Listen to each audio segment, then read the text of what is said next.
In a history-making move, King Charles III has granted Princess Catherine the authority to issue royal warrants, something no Princess of Wales has held in over 115 years.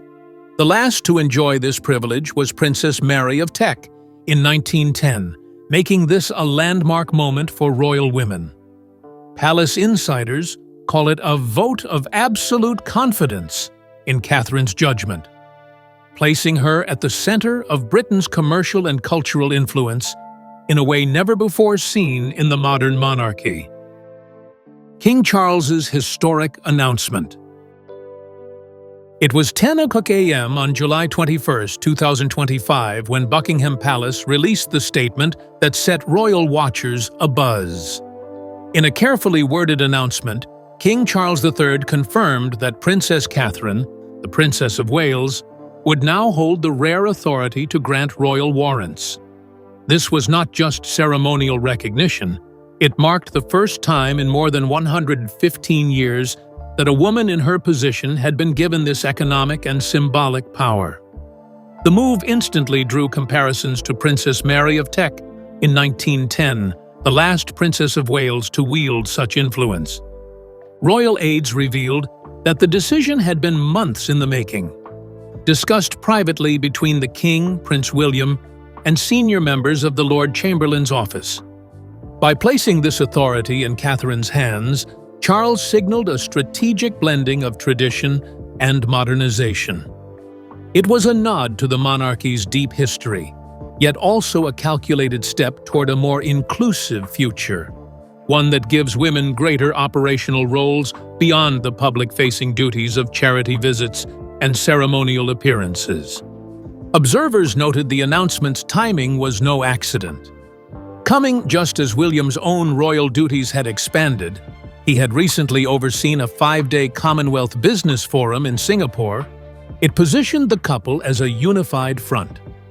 The symmetry of their increased responsibilities painted a picture of a confident, prepared next generation of leadership. Palace insiders even referred to it internally as a vote of absolute confidence in Catherine's judgment and influence, both within Britain and on the world stage.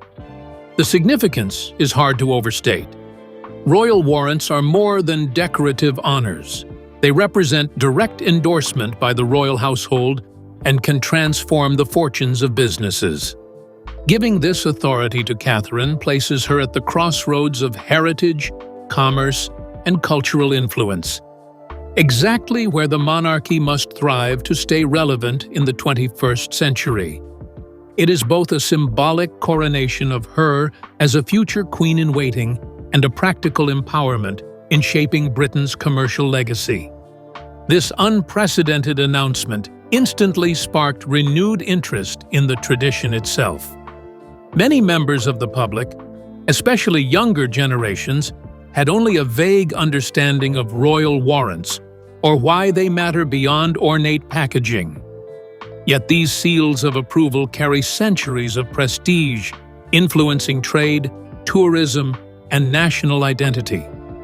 To truly appreciate why Catherine's new role is groundbreaking, one must understand the long history of the royal warrant system, how it evolved, why it was guarded so closely by monarchs, and why it matters today. The Royal Warrant Tradition Explained. The royal warrant system traces its roots back to the 15th century, when King Henry VII first granted formal recognition to craftsmen supplying the court. Over the centuries, it evolved into one of Britain's most prestigious commercial endorsements. A royal warrant allows a business to display the royal coat of arms on products, packaging, and marketing, a symbol instantly recognized across the Commonwealth and beyond. In the modern era, warrants are typically granted for a period of 5 years, after which they are reviewed for quality and consistency. Historically, these warrants have been issued almost exclusively by reigning monarchs and their direct male heirs, such as the Prince of Wales. The association has always been deliberate, linking the crown to products that reflect craftsmanship, reliability, and British heritage.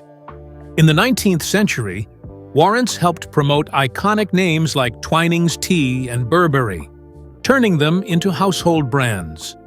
By the 20th century, under Queen Elizabeth II, over 800 warrants were active, many renewing across decades and shaping the commercial identity of Britain itself. Beyond heritage, the warrant system is also a matter of trust. Businesses holding the honor are subject to ongoing scrutiny, not only for product quality, but for ethical and environmental standards. The palace can revoke a warrant at any time, and such a decision can dramatically affect a company's prestige and sales. This rigorous review process ensures that the monarchy's reputation remains intact, while also encouraging higher standards in British manufacturing, agriculture, and retail. For businesses, the benefits can be transformative. A single warrant can open access to global markets, boost sales by double digits within months, and secure long-term stability. In some cases, small artisan producers have expanded from local shops to international distribution purely because of the warrant's influence. Understanding this legacy makes Catherine's new authority all the more significant. She is stepping into a role that can shape not just fashion and luxury goods, but the very face of British trade. While the royal warrant system has always been prestigious, Catherine's involvement brings an entirely new dimension: her unique commercial influence, often called the Kate effect. Unlike past holders of this authority, Catherine has already demonstrated an extraordinary ability to move markets with a single public appearance. From fashion to jewelry to homeware, her impact on British brands is measurable and global. With the royal warrant now under her discretion, the effects are expected to go far beyond tradition, redefining the monarchy's commercial reach. Catherine's unique influence on British commerce. Since marrying Prince William in April 2011, Catherine has become one of the most influential style figures in the world. The so-called Kate effect has been documented repeatedly. An appearance in a Jenny Packham gown can cause the design to sell out in under 24 hours, while accessories from brands like Catherine Walker and Erdem can see demand surge by over 200% in a week. This is more than celebrity influence. It is a sustained commercial phenomenon that British designers have come to rely on. The jewelry industry offers some of the clearest examples. Brands like Kiki McDonough and Catherine Zoraida have experienced years of heightened sales following repeated public endorsements through Catherine's wardrobe choices. These boosts are often more than temporary spikes. Media coverage and royal association help these companies secure new international markets, particularly in countries such as Canada, Australia, and Japan, where interest in British royal culture remains strong. The addition of a royal warrant could make this influence permanent. Catherine's appeal is not only about luxury, it's about values. In recent years, she has championed sustainable fashion, re-wearing outfits from as far back as 2012, and supporting designers who prioritize ethical production. This aligns with King Charles's decades-long advocacy for sustainability, organic farming, and heritage preservation. It also resonates with younger consumers who increasingly demand transparency and responsibility from brands they support, making her endorsements even more powerful. Now, with the official authority to grant royal warrants, Catherine can formalize her influence in a way that no Princess of Wales has done in over a century. Her decisions will have long-term commercial consequences, giving her direct influence over which brands carry the prestige of the royal arms. For British industry, this is not just a ceremonial appointment, it is an economic opportunity on a scale rarely seen in the modern monarchy. Catherine's commercial influence is unmatched, but the historic weight of this appointment makes it even more significant. No Princess of Wales since Princess Mary of Teck in 1910 has been entrusted with this kind of economic authority. The break in precedent signals a new era for royal women, one in which they can hold tangible, operational roles in shaping national industry. The next section explores why this moment is not just rare, but truly unprecedented in the history of the British monarchy. Why this is an unprecedented honor for a Princess of Wales. When Princess Mary of Teck last held the authority to grant royal warrants in 1910, Britain was still under the reign of King George V, and the monarchy's economic influence operated in a completely different commercial landscape.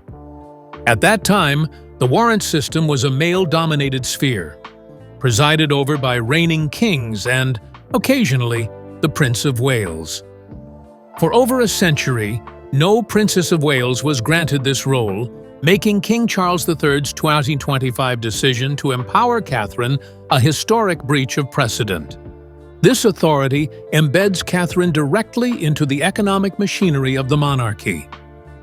Traditionally, consorts and female royals have been confined to symbolic representation, charitable patronage, and cultural diplomacy. By contrast, Catherine now holds a position that affects the livelihoods of businesses across England, Scotland, Wales, and Northern Ireland, and by extension, Britain's commercial reputation abroad. This shift signals that her role is not ornamental. It is executive, carrying the weight of strategic endorsement and commercial oversight. Symbolically, the move reinforces Catherine's identity as more than just the spouse of the heir apparent. It positions her as an economic ambassador for British excellence, merging her global influence with the monarchy's centuries-old branding power. At a time when the royal family faces ongoing questions about its relevance, Catherine's appointment reframes the conversation, showing that women can hold operational authority in areas once reserved for men. This aligns with Charles's broader vision of a modernized monarchy that still honors heritage. Politically, it's also a shrewd branding decision.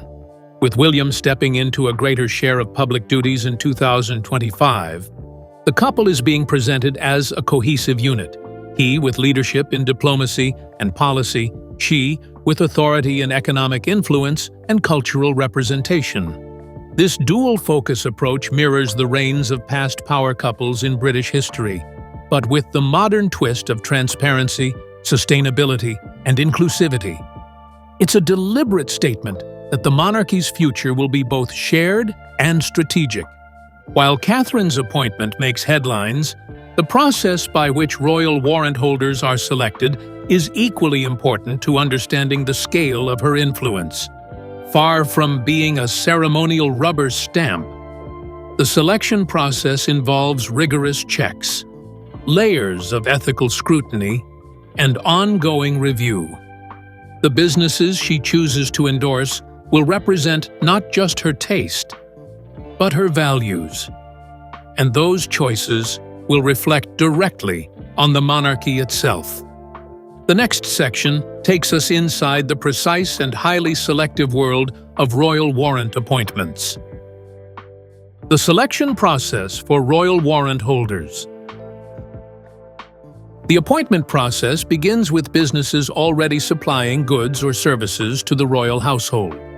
These companies, whether they serve Buckingham Palace, Windsor Castle, or Sandringham House, are eligible to apply for renewal or extension under the new warrant holder's name. In July 2025, those already holding warrants from King Charles III or Queen Camilla were informed they could submit applications for recognition under Princess Catherine. This phase maintains continuity, while allowing her to put her own stamp on the roster.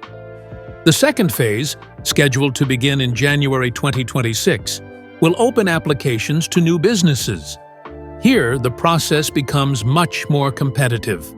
Applicants must provide detailed documentation of quality control, sourcing practices, and environmental policies. For Catherine, who has built her public brand on sustainability and ethical consumerism, this stage offers an opportunity to ensure her warrants align with her personal values. Supply chains will be reviewed for fair labor practices, traceability of materials, and adherence to environmental standards. A dedicated team within the Royal Warrant Holders Association will conduct site visits, interview company leadership, and review customer satisfaction records. Only after passing these steps can a business be considered for final approval by Catherine's office. Successful companies will be announced in 2 waves, the first in spring 2026 for renewed warrants, and the second in autumn 2026 for new recipients. This staggered approach ensures public attention is sustained while the quality of applicants remains high. By integrating her vision into the selection process, Catherine can redefine what a royal warrant represents in the 21st century. No longer just a marker of tradition, the seal could become synonymous with ethical excellence, innovation, and sustainability. This evolution will not only impact the businesses themselves, but also send a global message that British royal patronage is adapting to modern commercial and cultural expectations. The stakes for businesses are enormous.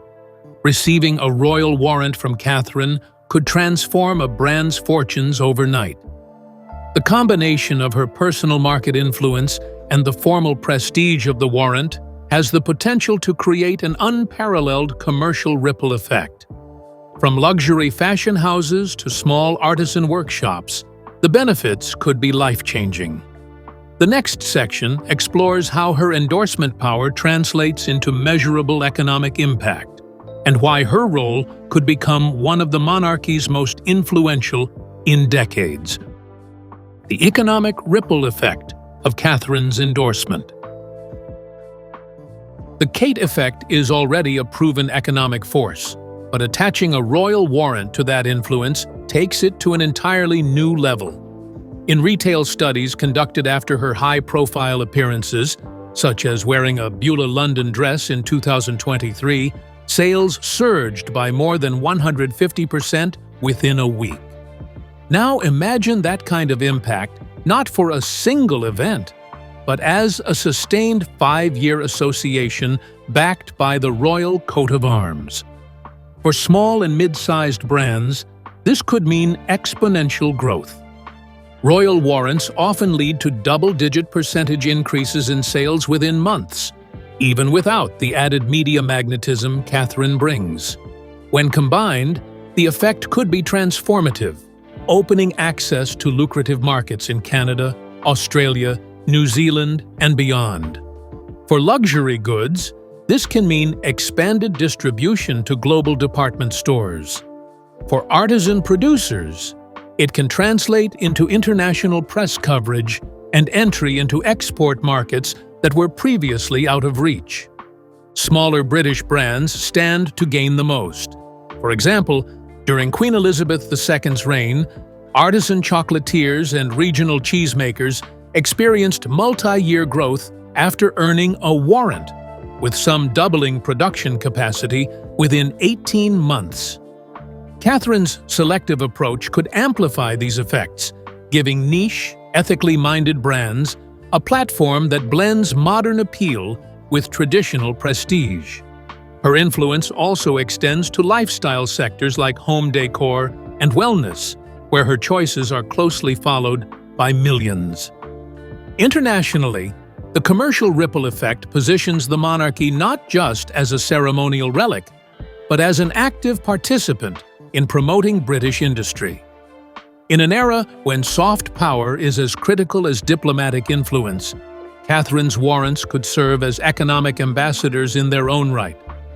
The intersection of commerce, culture, and royal endorsement may prove to be one of the monarchy's most potent tools in maintaining global relevance in the decades ahead. While the potential economic impact is immense, this tradition is rooted in a long history of remarkable recipients, heritage brands that have shaped Britain's commercial identity.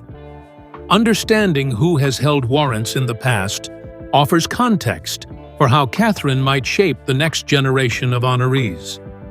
From legacy agricultural producers to fashion icons, the roster of past recipients tells a story of taste, trust, and tradition, one that Catherine is now positioned to expand and redefine in her own image.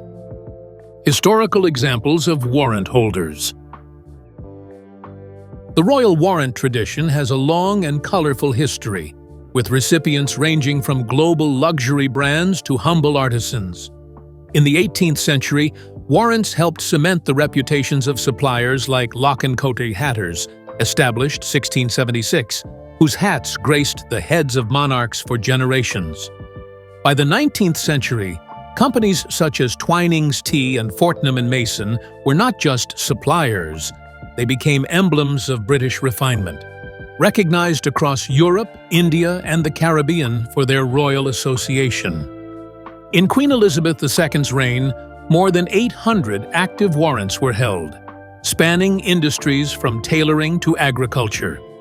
Notable examples included Barbour, synonymous with country style, Twinings Tea, a symbol of comfort and tradition, and Boots UK, the pharmacy chain trusted for over a century.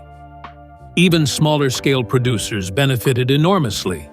Artisan chocolatiers from Devon and bespoke furniture makers from Norfolk used the royal arms on their packaging to attract international clientele in markets like Canada and Japan. King Charles III, before ascending the throne, was also a warrant holder as Prince of Wales, endorsing eco-conscious brands that aligned with his environmental mission. Barbour renewed its warrant under his name in 2017, while Duchy Originals, his own organic food brand, partnered with Waitrose to reach wider audiences.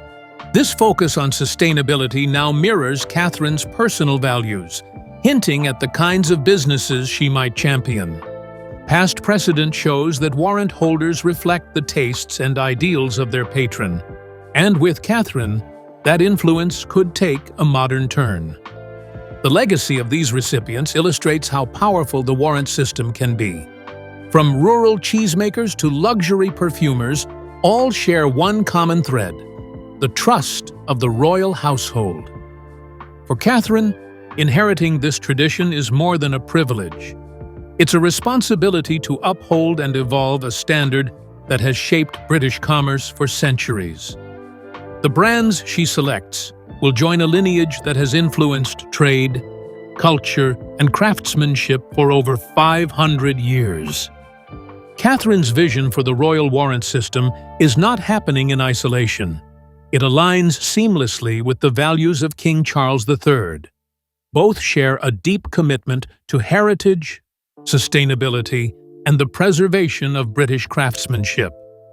This shared ethos ensures that her new role will not disrupt the monarchy's branding, but strengthen it, creating a bridge between the current reign and the one to come.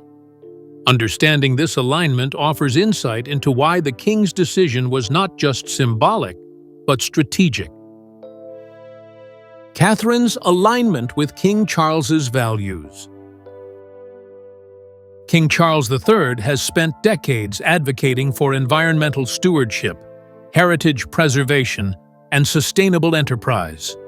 His work with the Prince's Trust, launched in 1976, has helped countless small businesses and artisans across Britain gain stability. His passion for organic farming is embodied in Duchy Home Farm, established in 1985, which has become a benchmark for sustainable agriculture. Catherine's approach to public life mirrors this same dedication. She has consistently chosen British designers who embrace ethical production and sustainable sourcing. This alignment is not accidental. Since becoming Princess of Wales in September 2022, Catherine has strategically woven sustainability into her public image. Whether it's re-wearing a Jenny Packham gown first seen in 2012, or highlighting emerging eco-conscious designers, her choices reinforce the same values that have defined Charles's reign.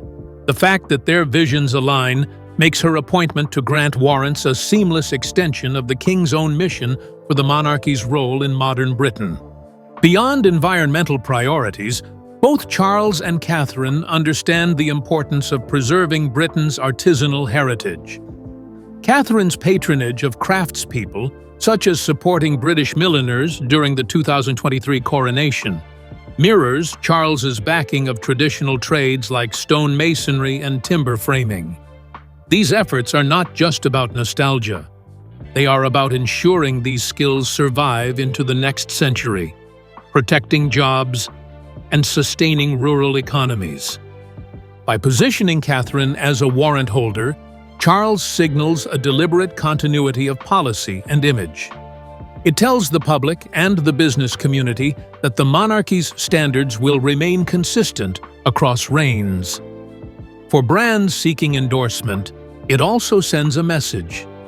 If you align with the royal household's values now, your relationship with the crown could endure well into William and Catherine's future reign. The response to Catherine's appointment has been swift and overwhelmingly positive. Across the press, social media, and the business world, her new role has been hailed as a bold modernization of a centuries-old tradition. For many, it represents more than just an economic shift. It is a cultural signal that the monarchy is evolving with the times. Understanding the depth of this public reaction reveals just how significant this move could be for the monarchy's reputation at home and abroad. Public and media reaction. Within hours of Buckingham Palace's announcement on July 21, 2025, the British press hailed the decision as a masterstroke in modern monarchy.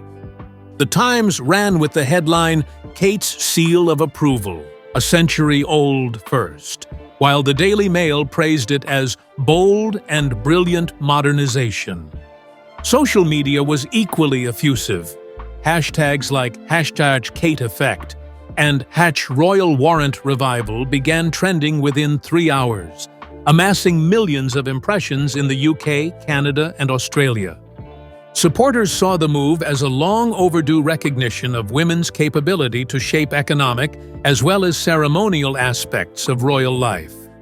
Fashion industry insiders predicted an unprecedented global spotlight on British brands, with some analysts forecasting a 15% to 20% sales increase for warrant recipients in the first year alone. Small business owners expressed optimism, with several already hinting at applications once the second phase of the process opens in 2026. Royal commentators were quick to connect this moment with Charles's broader strategy of gradually transferring influence to William and Catherine. The timing, coming shortly after William's expanded diplomatic portfolio, was seen as part of a carefully choreographed image campaign. By showcasing the couple as a united leadership team, the monarchy not only strengthens its present stability, but also reassures the public about its future. Even critics of the monarchy acknowledged the tactical wisdom of the move. In an era of declining royal relevance among younger generations, granting Catherine such an active and visible role bridges the gap between tradition and modern engagement.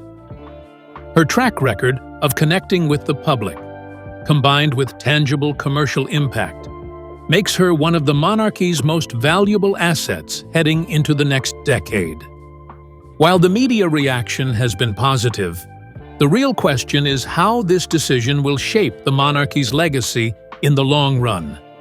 If executed well, Catherine's role as a warrant holder could redefine the relationship between the royal household and British commerce. More importantly, it could help cement her personal legacy as a transformative Princess of Wales, one whose influence was felt long before she ever became queen. The final section looks ahead to the lasting impact of this unprecedented appointment. The long-term impact on the monarchy's image. In the short term, Catherine's appointment boosts the monarchy's economic relevance and public approval. But the deeper significance lies in how it redefines the role of royal women in the 21st century. By giving her operational authority over a commercial tradition dating back more than 500 years, King Charles III has positioned her as a decision-maker whose influence extends beyond charity and ceremonial duties. This reshapes expectations for future queens consort, and perhaps even reigning queens. The appointment also strengthens Catherine's brand as a style leader, cultural influencer, and economic ambassador. Her choices will shape which brands carry the prestige of the royal arms, influencing industries from luxury fashion to artisanal food production.